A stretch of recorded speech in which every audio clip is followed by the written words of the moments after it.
Sleep. Well, hello and how are you? Hey friends, welcome to the Shen Show. I am your host, Shenandoah Briscoe, coming to you live right here in St. Charles, Missouri. Hey, you know what? Ouch. Today's Wednesday, May the 10th, 2023. Got a happy birthday shout outs going out to Brian Adams, Arch Paul, and Judith Coleman. So, without further ado, here's a birthday song for the three of you. Hey, Archie. Hey, Judith. Hey, Brian. Hey, I heard it's your birthday today. So happy birthday, I must say. You know, I am 1 year older today, so happy birthday to you, I say. I said, hey, Brian. Hey, Archie. Hey, Judith. Hey, I heard it's your birthday today. Why, that's another trip around the sun that you made. I hope you're enjoying your special day because, well, it's your happy birthday day today. Day. It's your happy birthday day today. Happy birthday, each and every one of you, and God bless you. You know what I'm saying? Hallelujah. It's another blessed year. Amen. All right. Hey, how about this, Shin Show fans? Those are the folks that like, love, or just can just put up with the Shin Show. Got a whole slew of them again. Boy, I tell you, getting more and more fans. Actually, I looked at one from last year, uh, on my Facebook page. It gives you now and again remembrances. But I looked one from last year, and phew, I had a whole plethora of fans. But commentary gets kind of boring, and you can't say anything anymore without being flipped off the page or thrown off or kicked out. So I just kind of get along with what I can do. I don't fall over as much as I used to, so that's not as entertaining. But anyway, here we go. Shincho fans, we got Diana Gray, Keith, Woodfin, Diana Gray. Hey, she got double mention. And Lorna Hill, Lorna Wood. Well, I thought I was going to do Keith Woodfin again. Yeah, all right. Anyway, we got Diana Gray, we got Keith Woodfin, we got Lorna Wood, we got Richie Humarito, we got Savann, Murphy Beason, Martin Kelly, a.k.a. Smiley, Doug Bellbell, a.k.a. Steve Clary, Jennifer Robb, Lori Moore, a.k.a. Lori Taylor, a.k.a. Thumper, and Sweet Sunny Day Girl, a.k.a. Rachel. Plus, we got my Pokey pals, Julie Regot and Amanda Sue Little. And those are your Shin Show shout outs for today. 2 days. You get mentioned twice. Mm.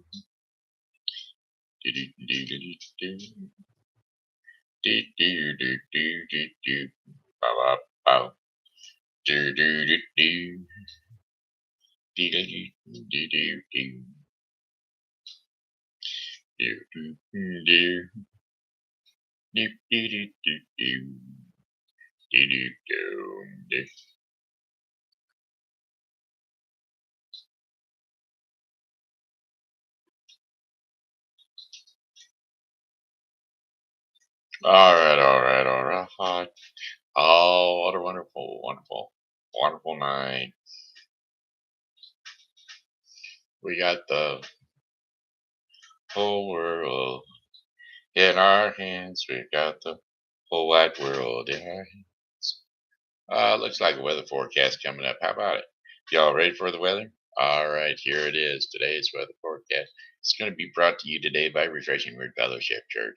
Refreshing Word Fellowship Church is a non-denominational Christian church which is located at 2054 Campus Drive. Right here in St. Charles, over there by Save-A-Lot, out there by the St. Andrews Plaza, right there across the street from that in the old strip mall. Used to be the ninth hole, but it's not ninth hole, the 10th hole. How many holes is there on a golf course? How many holes do you play when you play golf? I don't know. 19th hole? I don't know. Average golf course. I mean, how many holes on the average golf course? how many holes on the average golf course?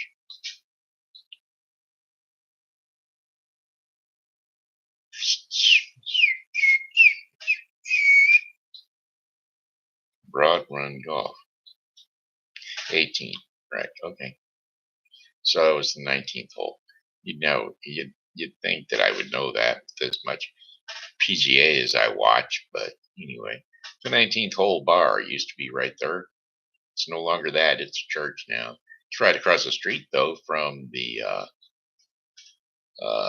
whatever that other bar is across the street.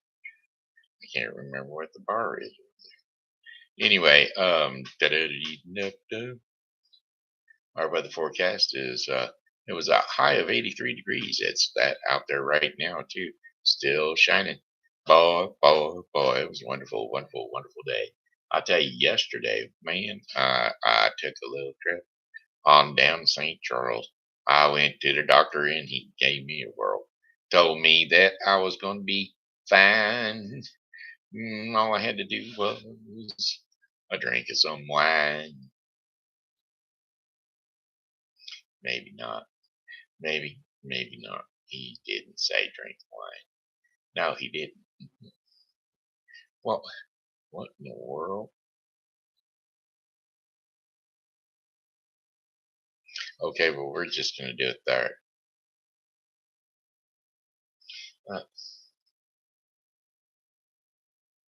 There, that's what we're going to do right there. Okay, here we go. Here's our weather forecast for the remainder of the day. Cloudy skies with low temperatures of 60 degrees Fahrenheit. Oh, by the way, I mentioned Refreshing Word Fellowship Church because tonight is Wednesday night, and they do have their Wednesday night 7 p.m. Bible study. So you can catch it on the link down below, Zoom link, or you can go over to the church at 2054 Campus Drive, St. Charles, Missouri. All right, cloudy skies after later on tonight. We're going to have some cloudy skies with low temperatures of 63 degrees Fahrenheit overnight. Winds are going to be east to southeast at 10 to 15 miles per hour. And then for tomorrow, Thursday, May the 11th, considerable cloudiness with occasional rain showers. High temperatures near 79 degrees Fahrenheit with winds east to southeast at 10 to 15 miles per hour. Chances of rain 60%. Cloudy with showers low and low temperatures around 65 degrees Fahrenheit overnight with winds southeast at 10 to 15 miles per hour. 60% shower percentage overnight too. How about Friday, May the 12th? Scattered thunderstorms in the morning with cloudy skies later on during the day. High temperatures of 86 degrees Fahrenheit with winds south to southwest at 5 to 10 miles per hour. Chances of rain 50%. Partly cloudy skies later with late night showers or thunderstorms. Low temperatures of 68 degrees Fahrenheit with winds south to southeast at 5 to 10 miles per hour. Chances of rain 40%. Now, Saturday, May the 13th, mostly cloudy skies and a stray shower or a thunderstorm is possible. High temperatures of 87 degrees Fahrenheit, winds south to southeast at 5 to 10 miles per hour. Scattered showers and thunderstorms with low temperatures of 67 degrees Fahrenheit overnight. Winds east at 5 to 10 miles per hour. Chances of rain 60%. And then for Sunday, May the 14th, scattered showers and thunderstorms with high temperatures near 82 degrees Fahrenheit. Winds will be east at 10 to 15 miles per hour. Chances of rain 60%. Scattered thunderstorms during the evening and then cloudy skies overnight. Low temperatures of 59 degrees Fahrenheit. Winds northeast at 10 to 15 miles per hour. Chances of rain 50%. And then for your fifth and final day of our 5-day forecast for the St. Charles viewing area, Monday, May the 15th, considerable cloudiness with high temperatures around 75 degrees Fahrenheit. Winds north to northeast at 10 to 15 miles per hour. Partly cloudy skies early, followed by increasing clouds with showers developing later at night. Low temperatures of 56 degrees Fahrenheit. Winds north at 5 to 10 miles per hour. Chances of rain 40%. And there you have it. That's your 5-day forecast for the St. Charles Community area. Brought to you today by Refreshing Word Fellowship Church. Bible study at 7 p.m. All righty then. There you go, ladies and gentlemen. There you go. Owie, owie, owie. I recommend a walk down Main Street. I recommend a talk in Main Street. I recommend going where you can go, if you can go. I walk down Main Street, yes I do. Oh wow, today is Beale Street concert series. Did I miss it? When did it start? Did it start already? Nope, starts in about an hour. Might go over there. See if I can't get myself over there. 6 o'clock to 8 p.m. I don't know if I'll be able to drive it in the wheelchair. I mean, I can get there in the wheelchair. It's not that bad of a trip. But the places I go, it'll be darker, and it'll be chillier on my way home. And I don't think I'll be going for that. So I won't be going. Streets of St. Charles at 1650 Beale Street, St. Charles, Missouri 63303. It's the Beale Street Concert Series. Tonight's band is going to be Trixie Delight, their cover band from the 70s and 80s. Free Beale Street Concert Series, the second Wednesday of each and every month, May through October. Food and beverages are provided by the wonderful restaurants of the streets of St. Charles. Bring a lawn chair and come listen to Trixie Delight. No rain dates, no coolers, and no outside food and or beverages. There you have it. That's got it. That's what's going on. All right there, right there. Today. To going on today. That's what's going on today. Right here in town. Oh, what a wonderful, a wonderful day. An evening with the Ambassadors of Harmony at the Foundry Arts Center. I imagine they're going to charge for that one. They do that. Yep, $30. Well, you know what that means. Okay. No free advertisements from me, that's for sure. I only do the freebie stuff. St. Charles Flea Market is going to be open from 8 a.m. to 2 p.m. on reoccurring monthly on the second Saturday of each and every month, April through December. It's April 8th through December. And so,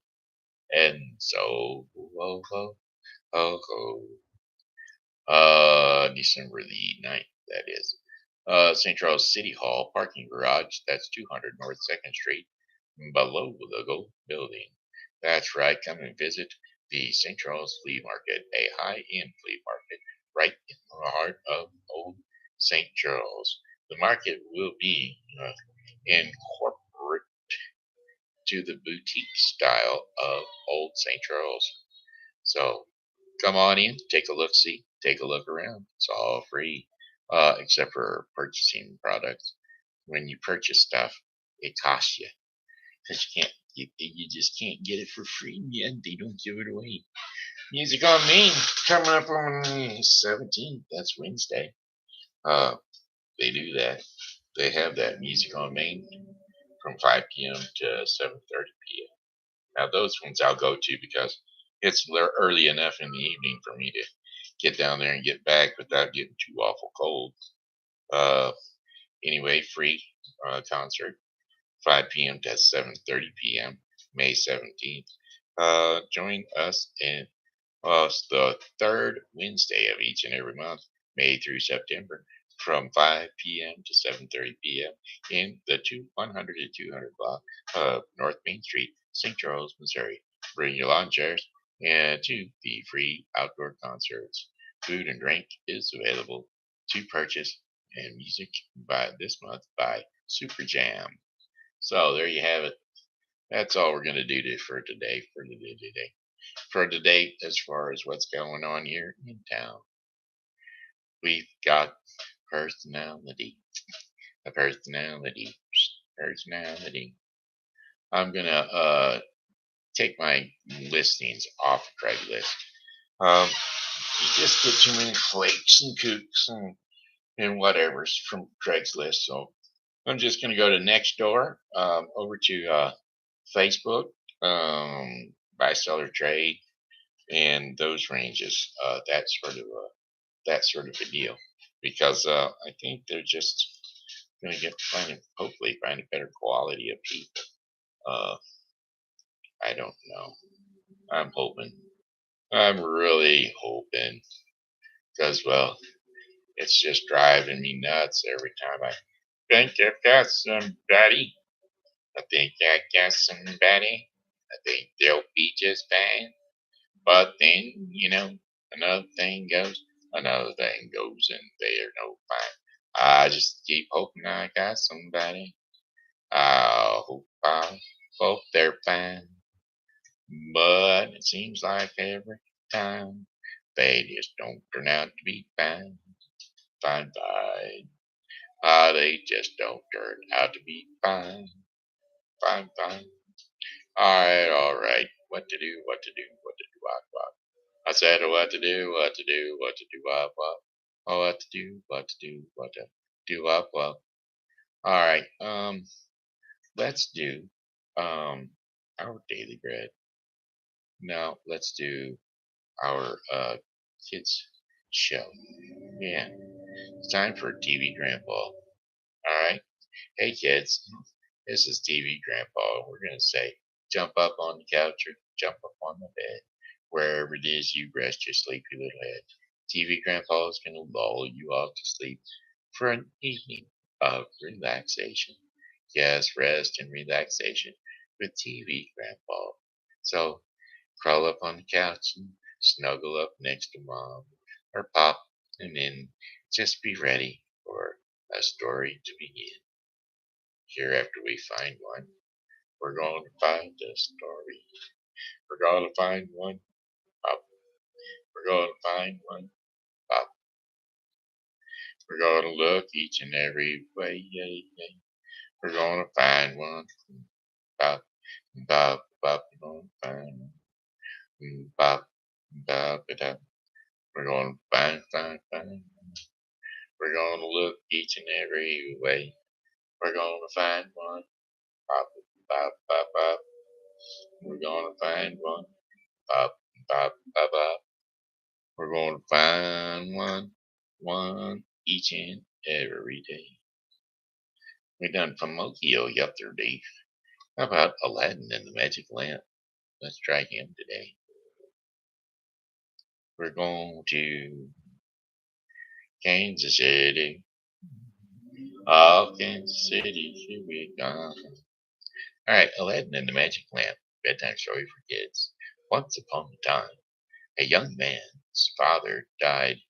Aladdin, as was the young man's name, took his father's place in running the family store with his mother. One day a stranger walked into the store. I am your uncle, said the stranger to Aladdin. I have come to see you. But my father never spoke of a brother, said Aladdin. Aladdin's mother turned around. My husband had no brother, she said to the stranger, narrowing her eyes. I assure you it's true, said the stranger. Years ago, your husband and I agreed that if something should happen to him, since I have been very fortunate in my life, I would help to bring the same good fortune to your family. The mother was interested. What do you have in mind? She said.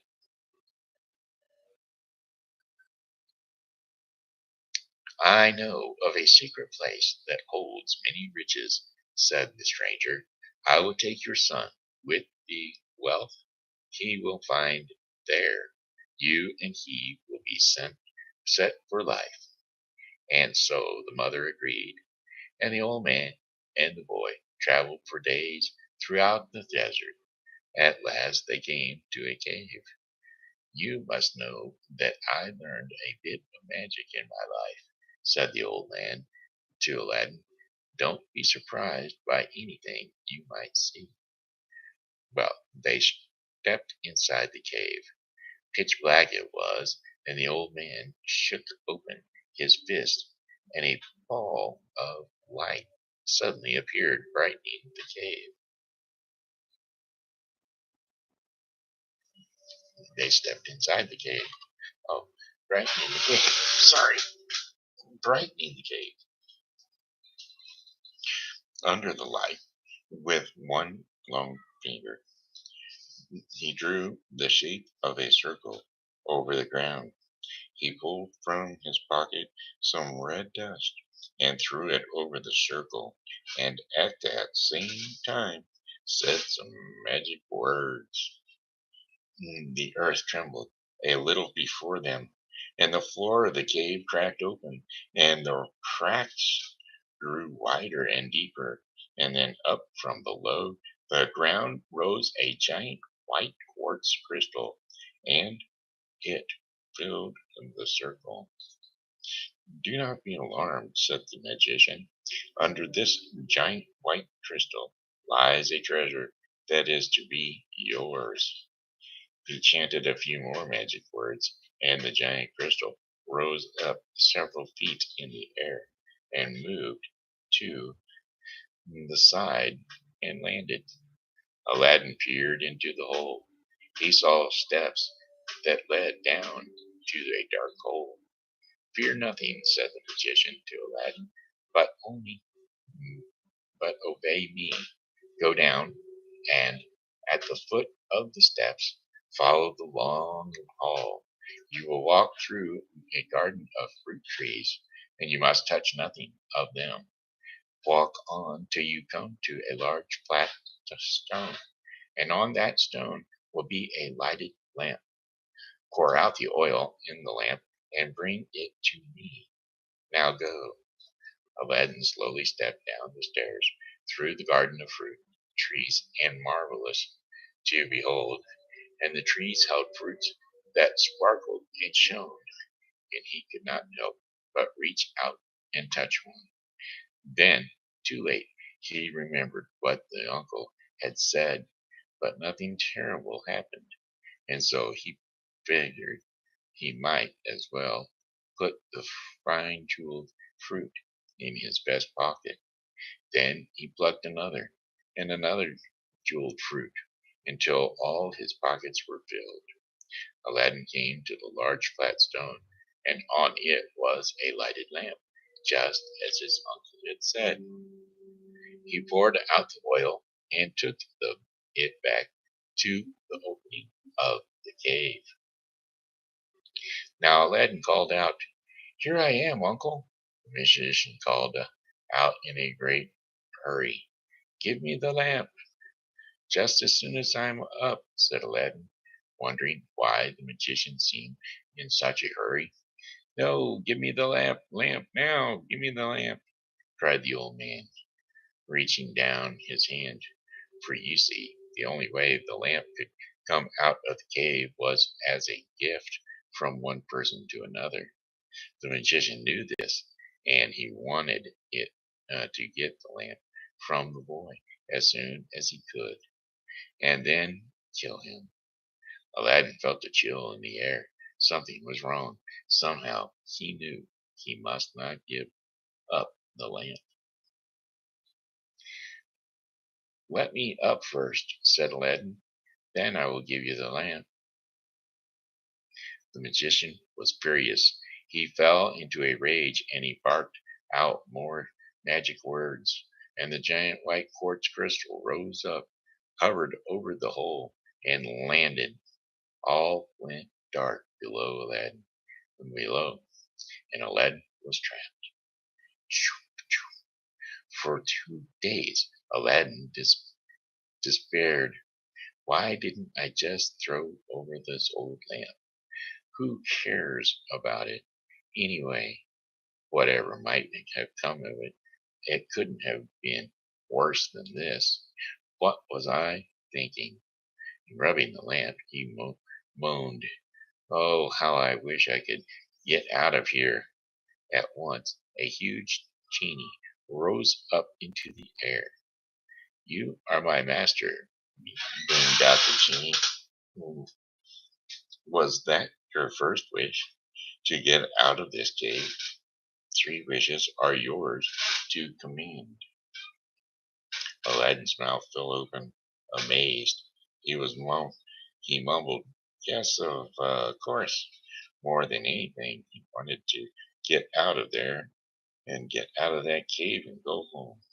The very next moment, Aladdin was outside his own home, still holding the lamp with all his jeweled fruits and in his vest pockets. His mother could not believe the tale that her son told her. "Magic lamp," she laughed. "That old thing?" She took the lamp, grabbed a rag, and started to clean it.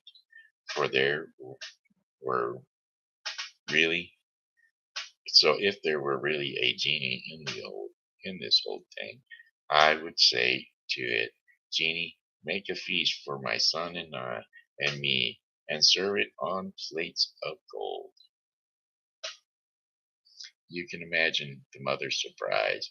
The genie rose up out of the lamp, and a feast fit for a king weighed down her kitchen table on plates glimmering with gold.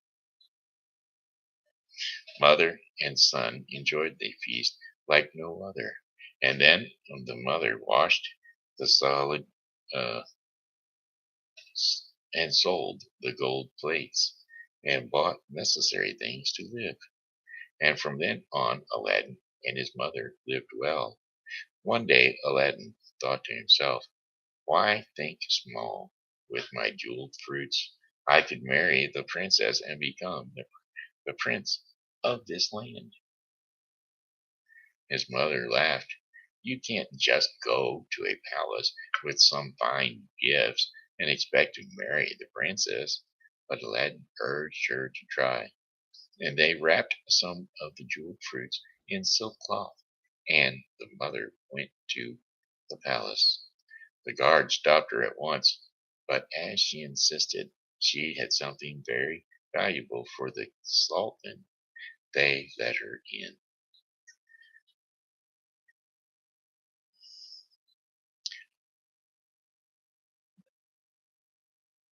Said the sultan, "What have you brought to me in those silk rags?"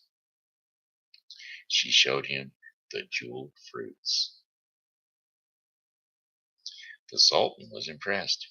"But if your son is worthy of my daughter, as you say, he must bring me 40 golden trays of the same gems carried in by servants." Well, the mother went home and told her son the sultan's demand. "It's no problem," said Aladdin. "Call for the genie and make your second wish."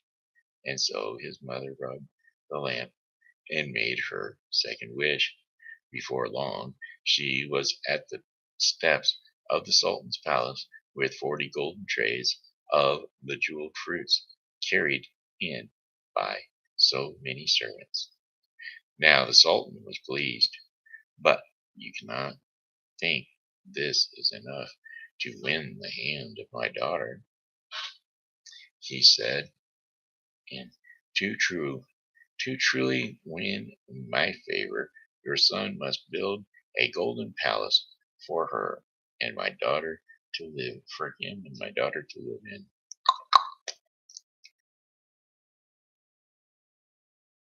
And the mother brought back this news too. And so for her third wish, the mother asked the genie to create a golden palace. The next morning, right outside the sultan's bedroom, appeared a huge golden palace gleaming in the sun. Meanwhile, back at Aladdin's home, his mother said, "It's time for you to go, my son, to meet your princess." Her wishes were spent, and she gave him the lamp. The next morning the Sultan called for his daughter. "Look at this palace," he said, pointing out the window. "This is your husband's, and it's for you." "What do you mean, father?" said his daughter. "What do you know about this man? Have you ever met him?" "What's there to know?" said the Sultan. "He can make a golden palace appear overnight. He's even more powerful than my royal advisor, the Vizier. Yesterday, the Vizier was the most powerful man in the kingdom," said his daughter, "and I was to marry him. Today, this stranger is the most powerful one, and I am to marry him. Why do you think it matters to me who the most powerful is?" "To matter, it matters to me," said the Sultan.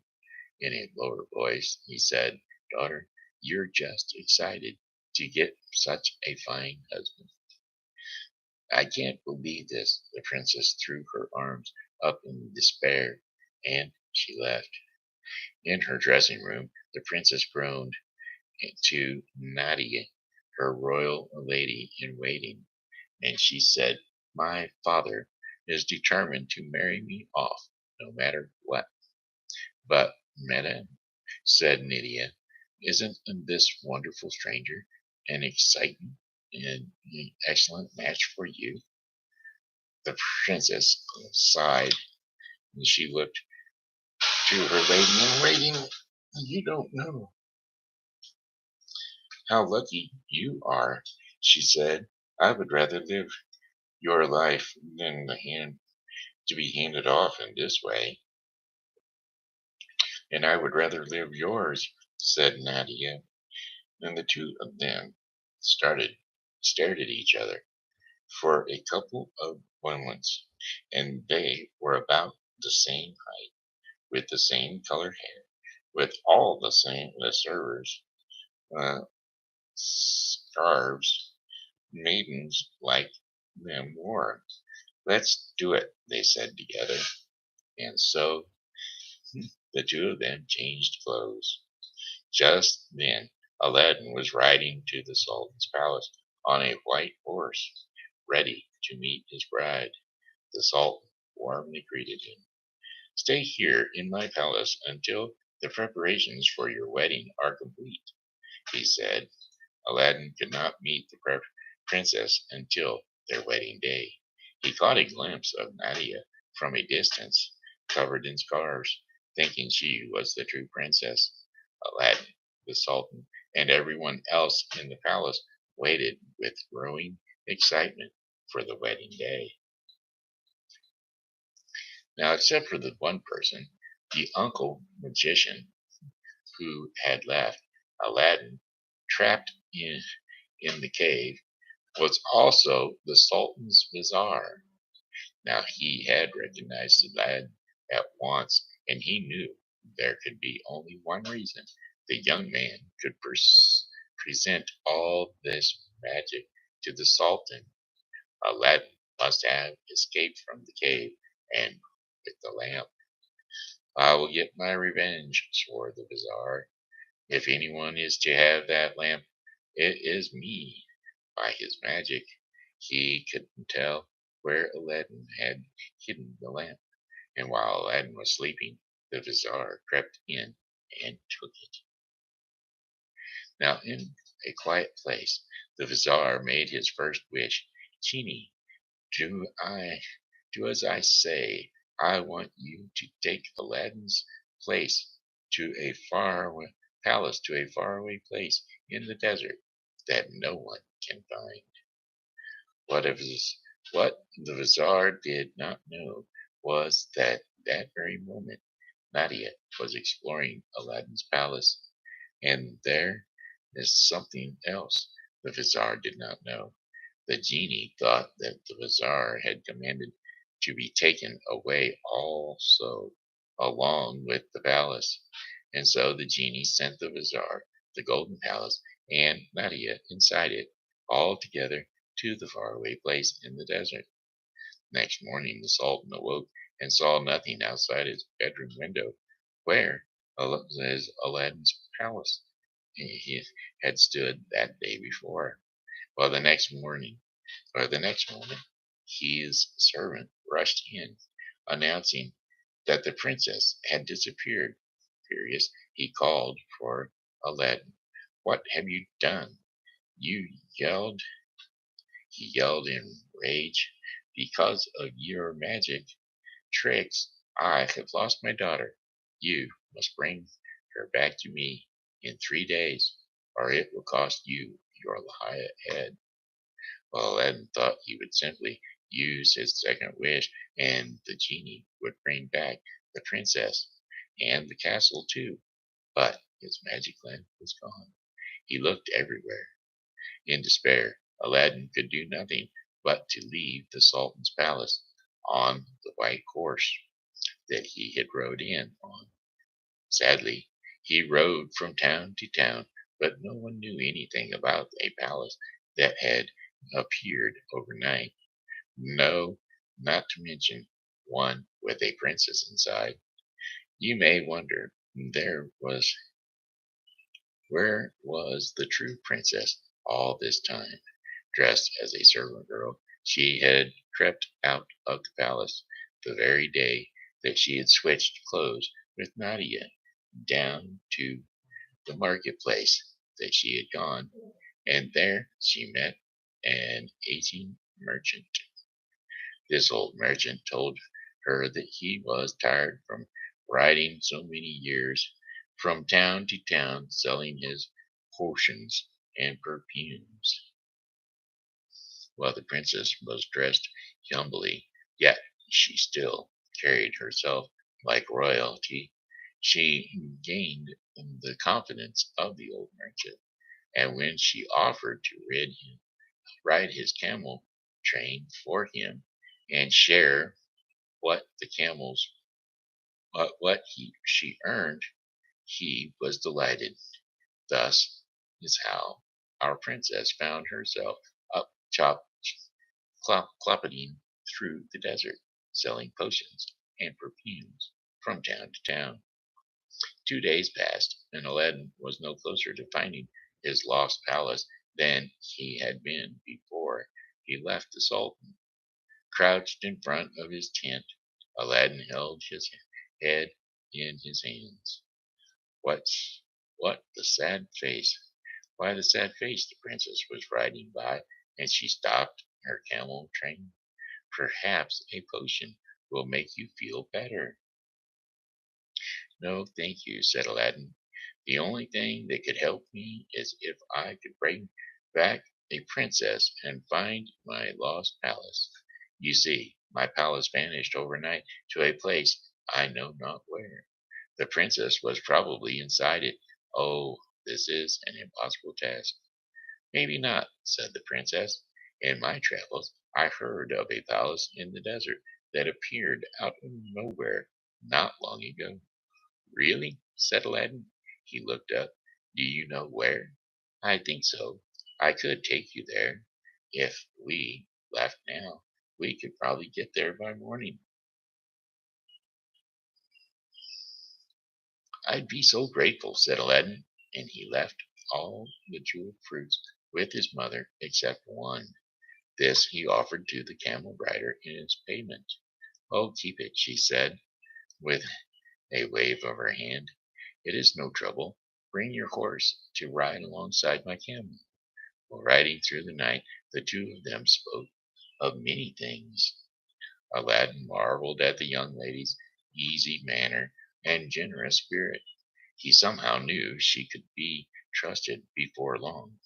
And before long he told her his story of how he had discovered the magic lamp in the cave and how it had been stolen from him along with the palace.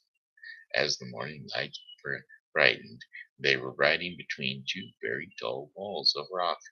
Rose-colored they were, with the thin bands of white and blue. Suddenly, and the rock walls ended, and they arrived at a clearing. "Look," said the princess, pointing ahead of them. Is that it? It is, Aladdin cried out with joy, recognizing his palace. I hope the princess is still in there, he said, though without my lamp I have no way to get them both back in time.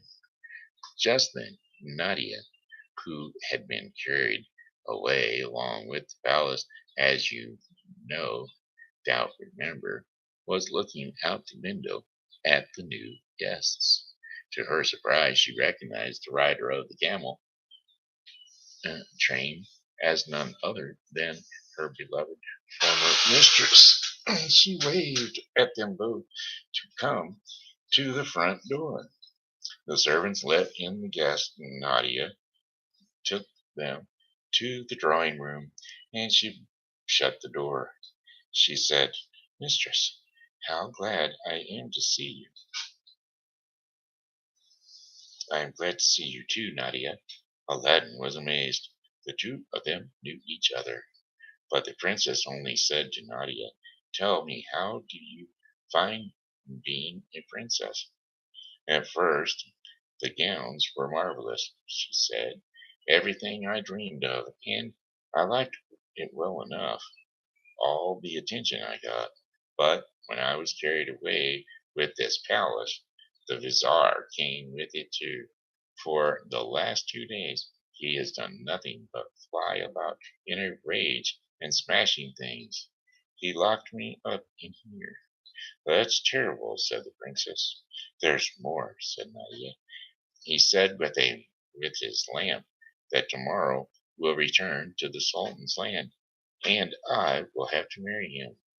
He said with his lamp. Aladdin and the princess looked at each other. The princess turned to Nadia. Wait a minute, I have a plan. The princess gave Nadia one of the sleeping potions in her stock. She told Nadia that when the vizier returned that night, she must pour the sleeping potion into his wine. He would fall into a deep sleep so that he would not be awakened by any noise. That is what she did. So when the wicked man was snoring, Nadia, the princess, and Aladdin searched everywhere for the magic lamp. At last they found it, the lamp in his hands again. Aladdin said, Now I can make a second wish. I am going to wish for this castle and everyone in it to go back to the Sultan's kingdom, except for the Tsar. Wait, said the princess. Leave me behind too. Aladdin urged her to come with him, but the princess would have none of it. She liked too well the life of freedom that she led. Aladdin did not like it at all that she would be left behind with the vizier, but she assured him the vizier would not awaken for hours, and she would have plenty of time to get far away. So Aladdin, rubbing the lamp, and stated he wished to his wish to the genie. And in a whoosh, Aladdin, the palace, and Nadia were all transported back to the very spot where the palace had stood before. The Sultan was delighted to have his daughter back, or you might say, the young woman he believed to be his daughter, covered as she was in scars. Well, we'll, we will hold the wedding in 3 days, the Sultan said to Aladdin. Yet, as sadness was growing in Aladdin's heart, Nadia was indeed a nice young woman, but there was something about that woman who rode the camel train, selling perfumes and potions. He could not get her out of his mind. The sounds of her laugh, he, her clever mind, and the comfort of her company. At last he rubbed the lamp. Master, said the genie, is it mountains of jewelry, the jewels that you want for your third wish, power over all the neighboring lands, or the strength of 100 men? None of that, said Aladdin. I wish you to take me to the young woman I met, the camel rider, the seller of the perfumes and potions. But, master, this is your third and last wish, said the genie. What if you were to offer this woman your heart, and she didn't choose you back? You'll miss your chance to marry the Sultan's daughter and become a princess. I don't care, said Aladdin. I must share with her what is in my heart. Whatever it comes of it, it is to be. So be it. And so Aladdin made his third wish, and what and was taken to the princess. In her travels, she was not all that far from the Sultan's land, as it turns out, and Aladdin shared his true feelings to her, and she returned the same feelings. So she told him her story, that she had been born princess, but now was happier living as a traveling merchant. Aladdin said he would wanted nothing better than to spend the rest of his days with her by his side, and so they agreed to marry and together ride the camel train, selling potions and perfumes from town to town. Then, such surprising news, Aladdin and the princess learned that the Sultan had suddenly died. Said uh, Aladdin to his new bride, since your father is gone, would you return now to your father's palace? We could rule the kingdom together, side by side. As a last goodbye to their life on the camel train, Aladdin and the princess mixed a very special magical potion. In a cloud of smoke, a magic carpet appeared, and on this magic carpet, Aladdin and the princess flew back to the palace. Nadia was very pleased to see them, and she gladly stepped down to serve again as the lady in waiting to the princess. And for the rest of their lives, Aladdin and the princess ruled the kingdom wisely and well, and they lived happily ever after, as you should know. And there you go. That was that. That was the end of Aladdin and the Magic Lamp. Okay, hey, looks like we're going to do the daily bread portion of the program, which is going to be brought to you today by the Bible with Briscoe 2023. The Bible with Briscoe 2023 is a daily reading of the Bible to be concluded within 1 year. Today's reading in the Bible with Briscoe 2023 will be 2 Kings 10 through 12 and John 1 29 through 51. So don't forget to tune into the Bible with Briscoe 2023 for your daily reading of the Bible. Stolen gods. And that will be today's devotion in the daily bread portion of the program. And today's scriptures and insights will be Genesis 31, 19 through 21, and 32, 22 through 30.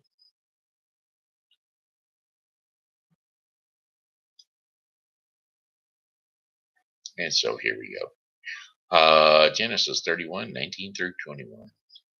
When Laban had gone to shear his sheep, Rachel stole her father's household gods. Moreover, Jacob deceived Laban and, the Armin by not telling him that he was running away. And so he fled with all he had, crossed the Euphrates River, and headed for the hill country of Gilead. Now we're going to go to 32, 22 through 30. Jacob wrestles with God. That night Jacob got up and he took 2 wives, his 2 female servants, and his 11 sons, and he crossed over the ford at the Jabbok. Now after he had sent them across the stream, he sent over all his possessions. And so Jacob was left alone, and a man wrestled with him till daybreak. And when the man saw that he could not overpower him, he touched the socket of Jacob's hip, and so that his hip was wrenched, and he wrestled with the man. And then the man said, "Let me go, for it is daybreak." But Jacob replied, "I will not let you go unless you bless me." Then the man asked him, "What is your name?" "Jacob," he answered. And then the man said, "Your name will no longer be Jacob, but Israel, because you have struggled with God and with humans and have overcome." So Jacob said, "Please tell me your name." But he replied, Why do you ask my name?" And then he blessed him right there. And so Jacob called the palace, the place Peniel, saying, "It is because I saw God face to face, and yet my life was spared." And there you have it. That was uh, Genesis 31 through 19 through 21, and 32, 22 through 30, which was the daily bread portion of the program, which was a daily reading of the Bible, brought to you by Bible with Briscoe 2023. That's right, brought to you by the Bible with Briscoe 2023. So don't forget to tune into the Bible with Briscoe 2023. Amen. Hey, don't forget the Bible study at 7 p.m. over the Zoom link down below. All right. Alrighty then. Hey, got one song for you at least. Hello. Goodbye, my friends. It's time to go. I said goodbye, my friends. It's a time to go. I hate to leave you, but I really must go. So goodbye, my friends. Goodbye. Goodbye, my friends. Goodbye. This here has been Shen Briscoe saying hello and how are you? Thanks for tuning in to the Shen Show. And as always, God loves you, and so do I. So, hey, come back and see us tomorrow because God willing, we'll be here. And we hope that you are too. God bless you. Good night. And bye bye.